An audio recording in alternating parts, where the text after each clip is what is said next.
Well, good afternoon. It is a real pleasure to be here with all of you today.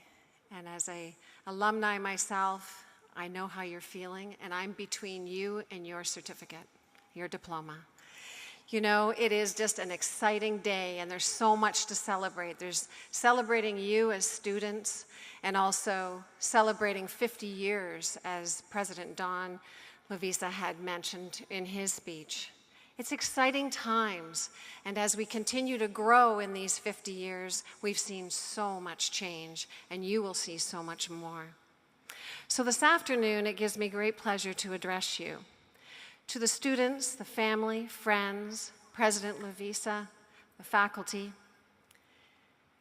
the path in front of you is rarely a straight line. It's full of bumps, twists, and turns. Embrace the bumps in the road. They are the road. That was Ellen Bennett who said that. Ellen Bennett has a 14,000 square foot factory with more than 40 employees. She's 29 years old and is currently the subject of a feature article in Forbes. 4 years ago, Ellen Bennett was a line cook. She talks about bumps in the road. There always have been bumps in the road: recessions, high interest rates, sluggish economies, high taxes, political uncertainties. Never mind the trials and tribulations that we have in our own personal lives.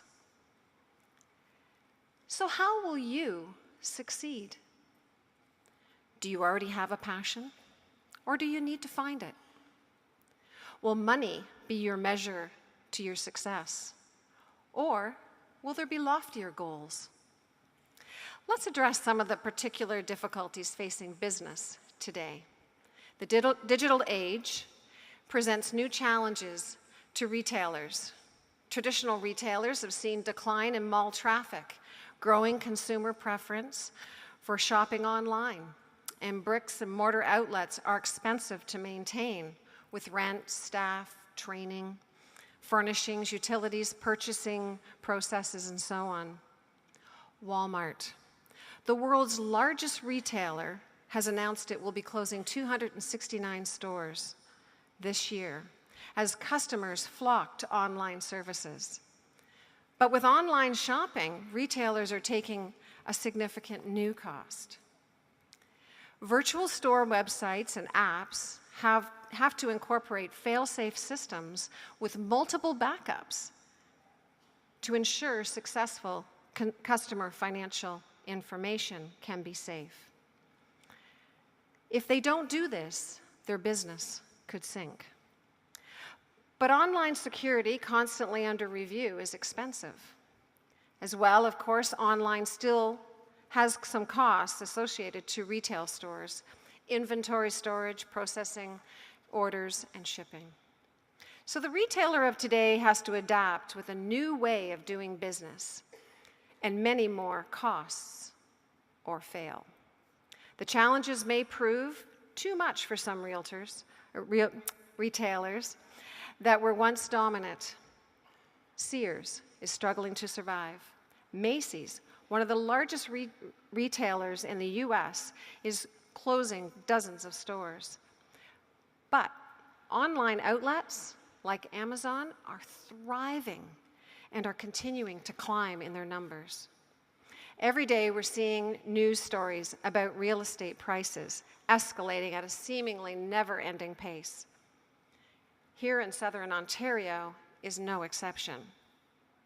As depressing as that sounds for all of you out there who hope one day to own a home, you can also understand there are implications that will affect commerce as well.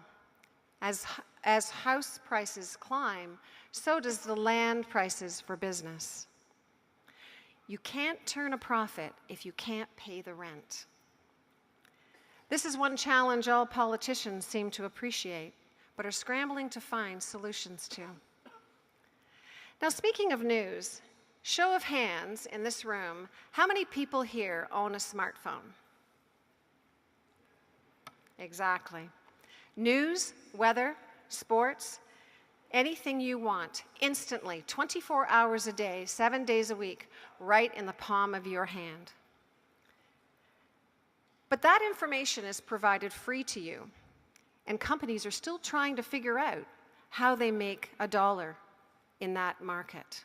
Now, there's a challenge for you.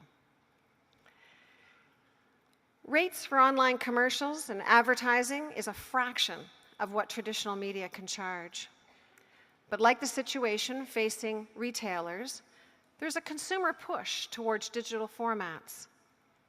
And that is putting pressure on the media companies' bottom lines. They have to figure out how to cover traditional and new media platforms and make a profit. Everywhere, smaller staffs are doing much more work. So I don't want to be all doom and gloom and facts and figures, but times of change also offer opportunities for those who can correctly anticipate new developments and plan for them. We all know the stories of Facebook, Twitter, Instagram, Google. Many people dream they can develop a social media app and that they can vault ahead of Bill Gates on the world's wealthiest people list. And then there are people who we call visionaries, the Elon Musks of the world. You may know that he is the founder and CEO of SpaceX, co-founder, CEO of Tesla, co-founder and chairman of Solar City, and co-founder of the company that became PayPal. And as of March 2017, he has an estimated net worth of $13.9 billion. But did you know that Elon Musk is a Canadian citizen? A graduate of Queen's University. Elon Musk has a vision to change the world and humanity. He lists his goals as reducing global warming through sustainable production and consumption, and reducing the risk of human extinction by making life multiplanetary, by setting up a human colony on Mars. A dreamer? No question. Aren't all visionaries? I never dreamed of becoming a millionaire or changing mankind for that matter. But I've done my part on a much smaller scale. It's made me very, very happy and has shaped some lives and given me financial security. Like you, I too sat in those chairs, and I can't say an undisclosed amount of years ago because you already know it's 1985. I went to Durham College, graduated nursing, worked for a time as a pharmaceutical technician, and volunteered on a political campaign, which led me to a 19-year career as the executive assistant to the late Honorable Jim Flaherty, who was the Minister of Finance for both Ontario and Canada. Today, I am the CEO of the Greater Oshawa Chamber of Commerce. I saw a few bumps along my path. I even left work for a time for 4 bumps: Jeremy, Benjamin, Caitlin, and Joshua. They were baby bumps, and they were easy to embrace and enjoy, and still are. But there were challenges along the way: the death of my parents and others who were very close to me, medical challenges that we faced as family together. There was a divorce, and there was a remarriage. And 12 years later, 7 children together, and our 5th grandchild just embraced the world just a few weeks ago. You will have bumps in your road. I hope you embrace them. I hope these bumps provide opportunities for you to succeed in your personal life and your business. I hope you have dreams with a bar not set so low that you don't have to jump, but not set so high that it's always out of reach. Be flexible, compassionate, be kind, be driven Work hard in your business and in your relationships. Take what you have learned here at Durham College with the tools that you have been equipped with and utilize them to the maximum. Expand upon it. You are going to be given life lessons as you go through life, and that will be a learning curve for you. Be bigger than those before you, but seek balance in your life. Strive to be better every single day.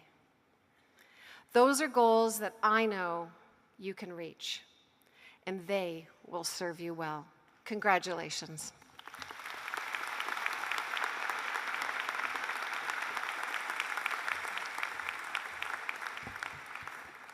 Thank you, Nancy. I would now like to welcome